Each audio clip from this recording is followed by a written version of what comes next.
माली का नाम सुखों की खान होती है, लेकिन वो खान ढूंढना बहुत जरूरी होता है।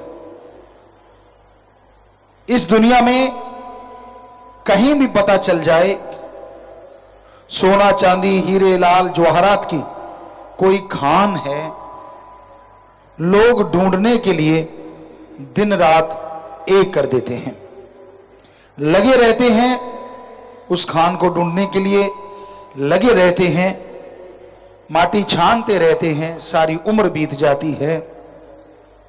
किसी को थोड़ा सोना मिलता है, किसी को नहीं मिलता, कोई पित्तल के कण छांट के ले आता है, पर फिर भी लगे रहते हैं। हीरे जवाहरात कहीं ना कहीं से निकलते सुन लें तो वहां भीड़ लग जाती है, लोग टूट पड़ते हैं। और किसी को यह पता चल जाए कि आपके अंदर ऐसी खान है जिसको हासिल करने से आपके सारे गम दूर हो सकते हैं, सारी परेशानियां टेंशनें खत्म हो सकती हैं, जबरदस्त नशा मिलता है, परमा आनंद मिलता है, अंदर बाहर चेहरे पे रौनक आ जाती है, बेइंतहा खुशियां मिलती हैं। अगर यह पता चल जाए तो हमें लगता है इंसान जरूर ढूंढेगा, जरूर कोशिश करेगा कि क्यों ना मैं उस खान को हासिल कर लूं, क्यों ना ऐसी खान कितने भी रुपए लगाने पड़े मुझे मिल जाए। पर हैरानी की बात यह है कि उस खान पे कोई पैसा पाई नहीं देना पड़ता, कुछ चढ़ावा नहीं लगाना पड़ता। वह खान जो आपकी इच्छा अनुसार आपको हर वरदान दे सकती है, आपकी इच्छा अनुसार आपको खुशियों से माला माल कर सकती है, वो खान हरी रस अमृत आबो हयात आप सबके अंदर मौजूद है। और हैरानी की बात यह है कि उसे पाने के लिए, उसे हासिल करने के लिए कोई पैसा, कोई चढ़ावा, कोई रुपया नहीं लगाना पड़ता। आपको आसानी से अपने अंदर से वो खान मिल सकती है। पर फिर भी लोग अनजान हैं, जानते हुए भी अनजान बन जाते हैं, और काम धंधा करते रहेंगे, और काम धंधों में टाइम लगाते रहेंगे, लेकिन वो राम नाम की खान हासिल करने के लिए समय देने को कोई तैयार नहीं होता। सुमरण करना पड़ता है, भक्ति में समय लगाना पड़ता है, तभी जाके वो राम नाम की खान इंसान को नसीब होती है।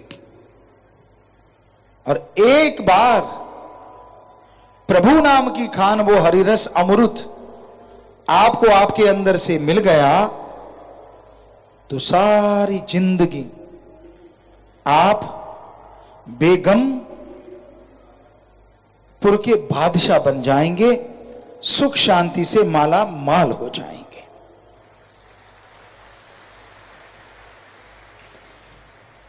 एक बार हासिल करने के लिए समय तो लगाना पड़ेगा, और समय लगाने के लिए यह पक्का है कोई जंगल पहाड़ उजाड़ों में जाने की जरूरत नहीं है, कुछ अलग से कार्य करने की जरूरत नहीं है। एक कहावत है, हाथ कार की तरफ और ध्यान प्रभु यार की तरफ, कि हाथों से पैरों से कर्मयोगी बन जाइए और जीभा से, ख्यालों से ज्ञान जोगी बन जाइए। कार्य भी चलता रहेगा और ईश्वर की भक्ति भी होती रहेगी। काम धंधा भी नहीं छूटा और प्रभु का नाम भी चल रहा है। कितना आसान है प्रभु परमात्मा का नाम लेना। किसी भी धर्म को आप मानते हैं, किसी भी धर्म के आप नुमाइंदे हैं, कार्य करते रहिए, धर्म का पहनावा पहने रखिए, पर साथ साथ राम का नाम लेते रहिए। जैसे जैसे आपका ध्यान राम नाम में लगने लगेगा, वैसे वैसे आपके अंतःकरण में, आपके दिलो दिमाग में खुशियों के नए स्रोत फूटने लगेंगे। इंसान आज के दौर में बहुत ही बेईमानी करने लगा है, दोगलापन करने लगा है। आप धोखे में आ सकते हैं क्योंकि इंसान डबल फेस व्यवहार का भी डबल हो गया है। जो दिखता है वो होता नहीं और जो होता है वो दिखता नहीं। कई बार ऐसा होता है कि लोग बड़ा मीठा मीठा बोलते हैं, बड़े हाथ जोड़ते हैं, बड़ा सत्कार करते हैं। आप जाते हैं, चाय पियोगे, एक बार तो आप कह ही देते कि नहीं जी, कहते अच्छा। ठंडा पियोगे, फिर भी आपको एक बार तो कहने है नहीं जी, तो कहते अच्छा पानी पी लो। अब पानी पे कोई दाम नहीं लगते। फिर मीठी मीठी बातें, ये ले लो दुकान से, वो ले लो, फलां चीज ले लो। व्यापारी लोग व्यापार में, हर कोई हर क्षेत्र में ऐसे लोग मिलेंगे जिसे कहते हैं मीठी छुरी। मीठा बोलते बोलते कब आपकी जेब काट गए, कब आपसे ठगी मार गए, आपको पता ही नहीं चलता। और आप उसके गुण गाते रहते हैं, वाह यार बड़ा अच्छा आदमी है, बहुत ही बढ़िया आदमी है, ये तो बड़ा मीठा बोलता है, इसके तो व्यवहार ही बहुत अच्छा है। इस तरह की बातें आप करते रहते हैं। कोई जानकार आपको बताए कि भाई ये जो तू सामान लेके आया है, ये सामान फलां जगह पे सरकार ने इसका रेट इतना कर रखा है। आप हैरान होते हैं कि अच्छा, सरकारी रेट 25 रुपए था और मुझे 125 लगा दिया, और वो भी 25 रुपए छोड़े गए हैं। तब आपकी आंखें खुलती हैं कि जेब कट गई। तो उसी तरह काम वासना, क्रोध, लोभ, मोह, अहंकार, ये जो आपके श्वासों को लूट रहे हैं, आपको कुछ पता नहीं चलता। आप खुश होते हैं इनमें डूब के, आप खुश होते हैं काम वासना में पड़ के, विषय विकारों में पड़ के, गंदी सोच में पड़ के, गप मार मार के आप खुश होते हैं और क्या कहते हैं, बढ़िया टाइम पास हुआ। अरे भाई, जब कोई जानकार आपके बता दे कि ये टाइम पास नहीं हुआ, आपका हर श्वास त्रिलोकी से बेशकीमती है और जितने श्वास आपने लगा दिए वो सब बर्बाद हो गए। तब आपको समझाती है कि भगवान रूपी सरकार ने आपको कितने कीमती श्वास दिए थे, उनकी कीमत क्या थी और आपने कैसे उसको कौड़ियों के दाम लुटा दिया। संतों की बात अच्छी नहीं लगती, कोई और बात कहे लोग झट से मान लेते। संत समझाते हैं, संत बताते हैं, संत सच्चा प्यार राम अल्लाह वाहिगुरु का इंसान को करना सिखाते हैं। पर कई इंसान ऐसे होते हैं, संतों की बात नहीं सुनते, अपने मन मते चलते रहते हैं, तो जो राम की खुशियां होती हैं वो सारी गवा बैठते हैं। फिर थोता चना बाजे घना, बातें करने जितने रह जाते हैं, अपना मकसद काम वासना बुराई गलत चीज पूरी करने के लिए वो किसी भी हद से गिर सकते हैं। आपको कोई भी टोटका सुना सकते हैं, पर आप संस्कार मत छोड़िए। कुछ भी सुनाएंगे वो, कोई भी बात बता सकते हैं, लेकिन आप बातें सुन के उस पर अमल कभी ना करना, क्योंकि वो मीठी छुरियां हैं जो आपके कीमती श्वासों को बर्बाद कर रही हैं। संत बहुत कहते हैं, संग करने से पहले 1000 बार सोचो। पर हमने कई सत्संगियों को देखा, यूं लगता था मालिक से प्यार बढ़ता ही जाएगा, कहीं रुकने का नाम नहीं लेगा, लेकिन संग ने मार दिया। सोबत लेके बैठ गई। जब हम उनको देखते हैं बड़ी हैरानी होती है, यार इनका तो प्यार बड़ा निरोल था, अडोल था, चढ़ता ही जा रहा था जैसे पतंग आसमान में चढ़ती है। और फिर जब निगाह मारते हैं तो पता चलता है माड़ा संग। संग सोहबत इंसान को ले डूबती है, क्योंकि संगी साथी जो होते हैं वो राम नाम की बात तो पल्ले पड़ने ही नहीं देते। पुराने टाइम में खेला करते थे, बॉल फेंकते थे, आज क्रिकेट की बात ले लो, पर पहले बॉल फेंकते थे और सामने खुंडी लेके खड़ा बंदा बॉल को गिरने नहीं देता था, पहले ही ठोक देता था। बेसबॉल मान लो आप। तो ऐसे बुरा संग जो लोग करते हैं, राम नाम की बात को तो गिरने नहीं देते, पहले ही उड़ा देते हैं।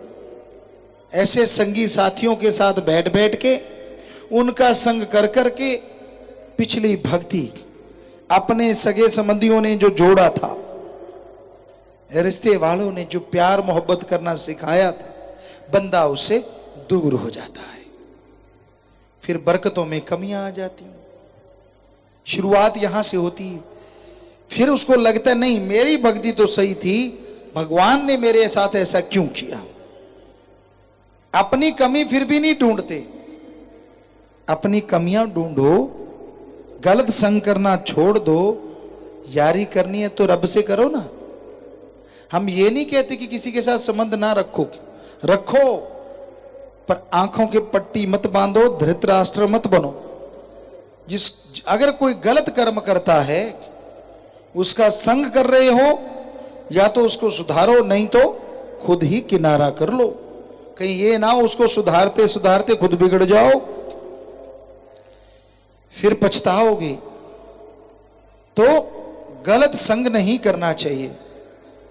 स्कूल में, कॉलेज में कुछ बच्चे ऐसे होते हैं, यार ये पुड़ी लेके देख, यार तू तो मर्द ही नहीं है, तू तो औरत है, पुड़ी ले नहीं सकता, इतना घबराता है।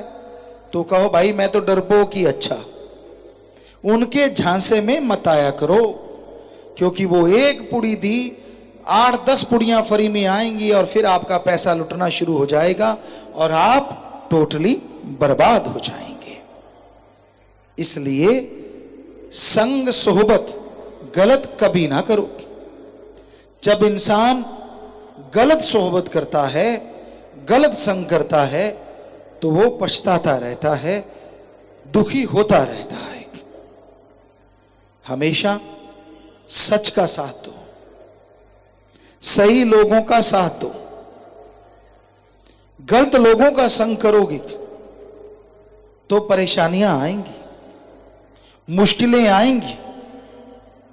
इस दौर में अगर वो अंदर का खजाना हासिल करना चाहते हो तो बहुत जरूरी है आप संग अच्छा करें और सर्वश्रेष्ठ सत्संग जरूर करें। सत्संग सुन लेते हो, पर अगर मानोगे फायदा तो तभी होगा ना जब सुन के मानते हो, जब सुन के अमल कर लेते हो। तो अंदर के खजाने की तरफ आप बढ़ने लगते हो। निशानियां क्या हैं? कैसे पता चले कि आप जो सुमरन कर रहे हो, जो भक्ति कर रहे हो, वो सही है? नंबर 1, भक्ति करने से आपको शांति आएगी। नंबर 2, अलग तरह की खुशी फील होगी। नंबर 3, हल्कापन महसूस होगा। नंबर 4, टेंशनें कम होने लगेंगी। नंबर 5, अलौकिक नजारे आने लगेंगे। संत पीर फकीर के रूप में भगवान सामने प्रत्यक्ष, सपने में अप्रत्यक्ष आपको नजारे देने शुरू कर देंगे। उससे आगे जब आप ध्यान में बैठते हैं तो आपका ध्यान जमने लगता है। आपको लगने लगता है कि मैं उड़ रहा हूं, हल्का हो रहा हूं, एक खुशी आ रही है, अपने आप ही मुस्कुराहट, अपने आप ही चेहरे पे नूर आने लग जाता है। लोग पूछने लग जाते हैं, क्या खाते हो? कैसे इतने खुश रहने लगे आप? इतनी परेशानियां हैं, इतनी मुश्किलें हैं, फिर भी आप मुस्कुराते रहते हो। कोई क्या जाने कि अंदर का खसम चाहे तो हंसा दे और चाहे तो रुला दे।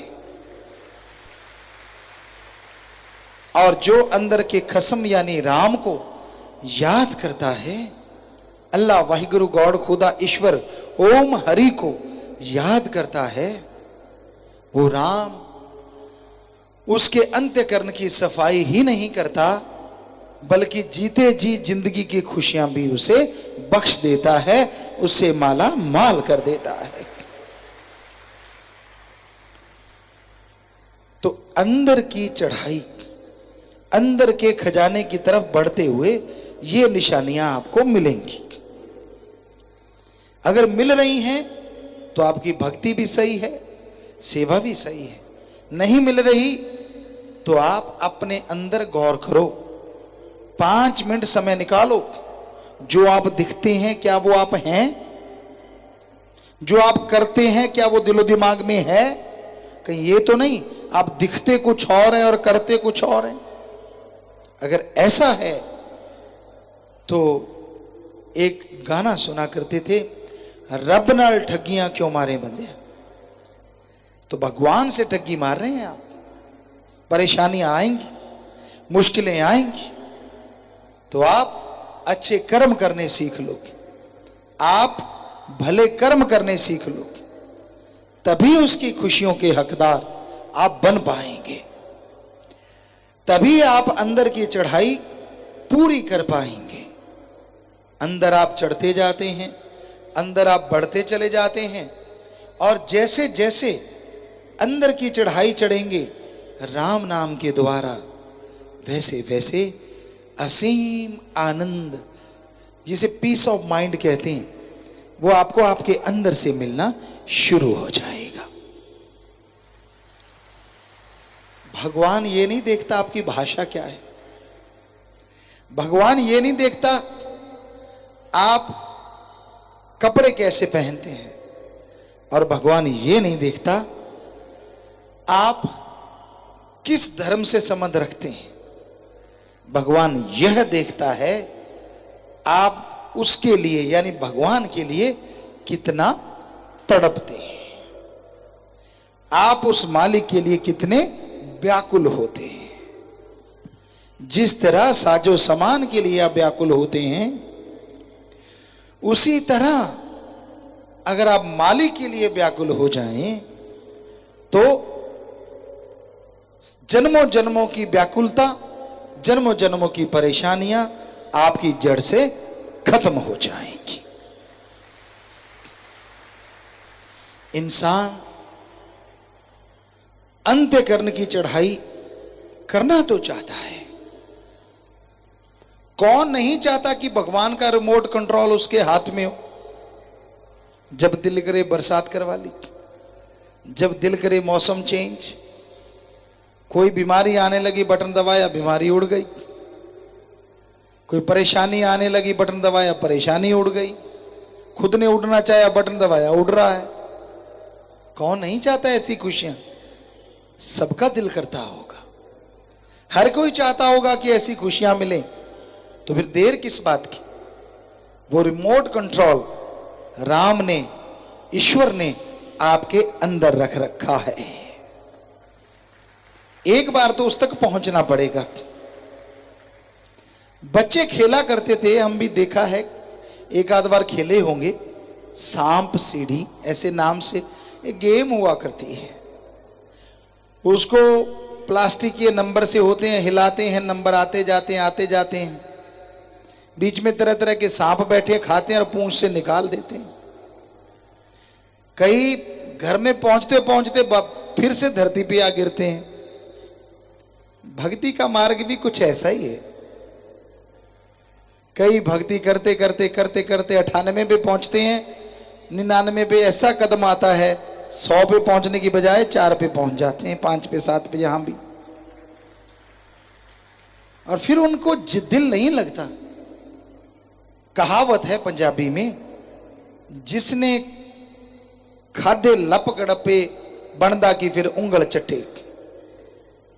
मजा नहीं आता जिंदगी का, पर इसमें क्या है?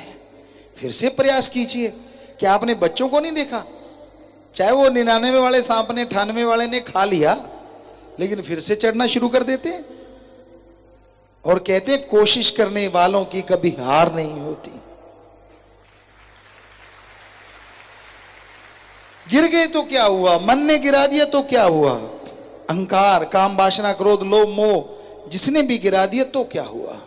लगे रहिए, यकीन मानिए मंजिल पे पहुंच जाओगे, जरूर पहुंच जाओगे।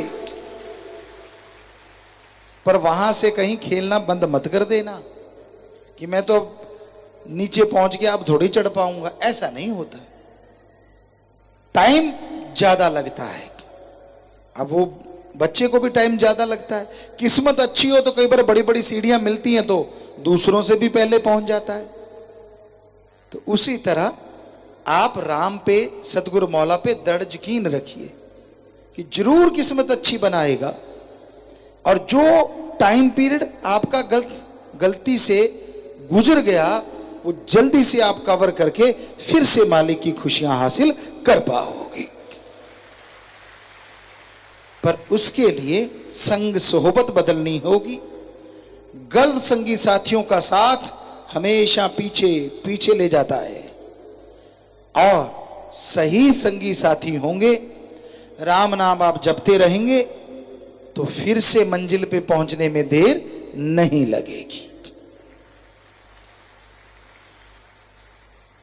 तो इसी तरह मंजिल पे पहुंचने के लिए, अंत्यकरण की खुशियां हासिल करने के लिए राम का नाम जपते रहिए, प्रभु का नाम लेते रहिए। जैसे जैसे प्रभु का नाम लेते जाओगे आपके अंदर की सीढ़ियां आप तय करते जाओगे और भगवान की तमाम खुशियों के हकदार बनोगे, और अंदर का वो रिमोट कंट्रोल आपके हाथ में होगा और आप बेइंतहा खुशियों के स्वामी बन जाएंगे। आज के दौर की और बात करते हैं। आज के दौर में इंसान इंसानियत छोड़े बैठा है, मानवता को छोड़ चुका है, समय की पहचान नहीं करता, समय को बर्बाद करने पे लगा हुआ है। समय का सदुपयोग कैसे लिया जाए? समय का सदुपयोग अगर आप करना चाहते हो, सुबह सवेरे उठो, उठने के बाद, फ्रेश होने के बाद, रफा हाजत जाने के बाद आप चहलकदमी करते हो, जिसे वॉकिंग कहते हैं, टहलते हो, बड़ी अच्छी बात है। टहलिए, दौड़िए, घूमिए, लेकिन पैरों से, शरीर से, हाथों से, जीभा से राम नाम को घुमाइए, ख्यालों को ईश्वर की याद में लगाइए। वो घूमना भी सफल हो जाएगा, शरीर भी तंदुरुस्त होगा और आत्मा को भी खुराक मिलती जाएगी। कितना बढ़िया है ये, कुछ करना ही नहीं पड़ा। घूमने का घूमना और रूहानियत का फायदा। कितनी खुशियां मिलेंगी आपको, आप सोच भी नहीं सकते। तो ईश्वर नाम कितना आसान है, इतना आसान दुनिया में कुछ और नहीं है जितना आसान प्रभु का नाम लेना है। काम धंधा नहीं छोड़ना पड़ता, बिजनेस व्यापार नहीं बदलना पड़ता, धर्म जात मजहब नहीं बदलना पड़ता। बस समय के साथ साथ ईश्वर का नाम ले सकते हो। जिस तरह गाड़ी ड्राइव करते हो, आप ड्राइविंग करते रहिए और साथ में जीभा से ईश्वर का नाम लेते जाइए। अब जीभा से तो कोई क्लच ब्रेक नहीं दबाना, कोई एक्सीलेटर नहीं दबाना, हाथों पैरों से गाड़ी चलाते रहिए और जीभा ख्यालों से राम का नाम घुमाते रहिए। यकीन मानिए, सतगुरु मौला शास्त्र नाम शाह मस्तान जी के वचन हैं कि ऐसा करते हुए अगर आप सफर कर रहे हैं, कोई भयानक एक्सीडेंट भी अगर आपके कर्मों में लिखा है कि वो होगा, तो वो जरा सी खरोंच में बदल जाएगा। तो है ना, पुण्य का पुण्य और फड़ियों की फड़ियां। गाड़ी बच गई, शरीर बच गया, कितने लाखों रुपए लगने थे वो बच गए, और ईश्वर की भक्ति फल फूल रही है, वो तो अलग बात है ही है। कितना बढ़िया है ये काम। लेकिन कई बार हमने देखा लोग गाड़ी में बैठ के गपशप मारते जा रहे हैं, खास करके ड्राइवर, ले तेरे की दे तेरे की, कई तो हाथ छोड़ छोड़ के बातें करते हैं। फिर तो साथ वाले की जान आफत में होती है। जब वो कह देता तेरे को पता ऐसे था, वो कहता हाथ पकड़ यार मेरे को पता है, स्टीयरिंग पकड़। होंगे आपने कई बार ये तमाशा देखा होगा, एक हाथ छोड़ देते हैं। बताओ आप कौन सा खाड़े में खड़े हो जो गा रहे हो एक हाथ छोड़ छोड़ के? अरे गाड़ी चला रहे हो भाई, गाड़ी चलाते टाइम अगर राम का नाम लेते जाओ, जिस मंजिल पे जाना है आसानी से सेफली उस मंजिल पे पहुंचोगे और ईश्वर की भक्ति भी होती जाएगी। तो बढ़िया है अगर राम नाम की चर्चा हो। कई बार हमने बस में सफर किया। एक बार बेंगलोर से केरला जा रहे थे, शायद उस बस में 12 घंटे लगे या 14 घंटे लगे। उस बस में हम बैठे, परिवार, बेटियां थी शायद और कुछ साथ संगत थी। उस बस में सफर कर रहे थे और 12 घंटे कब गुजर गए पता नहीं चला। क्यों? क्योंकि हमने एक गेम बनाया था, शब्दाक्षरी। सारे जितने भी पवित्र वचन परमपिता शास्त्र नाम शाह मस्तान जी ने भजन बनाए हैं, उनकी शब्दाक्षरी चल रही थी। और वो करते करते करते करते पता ही नहीं चला सफर कैसे बीत गया। बड़ा मजा भी आ रहा था। कितना बढ़िया है अगर आप लोग ऐसा करते चाहें। और जहां से गुजरते थे वो लोग भी बस को घूर घूर के देखते थे, यार इसमें राम नाम की आवाजें क्यों आ रही हैं? क्योंकि लोगों के लिए अजूबा है अगर कोई राम नाम गाते जा रहा है। गालियां तो आजकल लोग हर कोई निकालता है, चुपचाप बैठे तो सारे ही जा रहे होते हैं। हम ये नहीं कहते किसी को डिस्टर्ब करो, स्पीकर लगा लगा के गाना जरूरी नहीं, पर आपस में अंदर बैठे बैठे तो गा ही सकते हो, कोई डिस्टर्ब ही नहीं होगा। और आपकी जो समय है, आपकी जो यात्रा है, वो बड़ी सुखदपूर्ण होगी। तो गेम बना सकते हो आप, राम नाम का कोई भी, ईश्वर की भक्ति की बातें कर सकते हो। एक दूसरे को जो सत्संगियों के साथ घटता है, जो वो शरेआम सुनाते रहते हैं, वो बातें सुना सकते हो। जो सुमरन में घटता है, जो अंत्यकर्म में सुमरन के द्वारा चढ़ाई होती है, वो शेयर ना करें, क्योंकि वहां ब्रेक लग जाते हैं, वो मान बढ़ाई में आ जाता है। बाकी कोई घटना घटी तो वो एक दूसरे को बताओगे तो आपका पुण्य बनेगा, क्योंकि वो सुन के मोटिवेट होगा और वो भी राम का नाम जपेगा और आपको खुशियां आएंगी।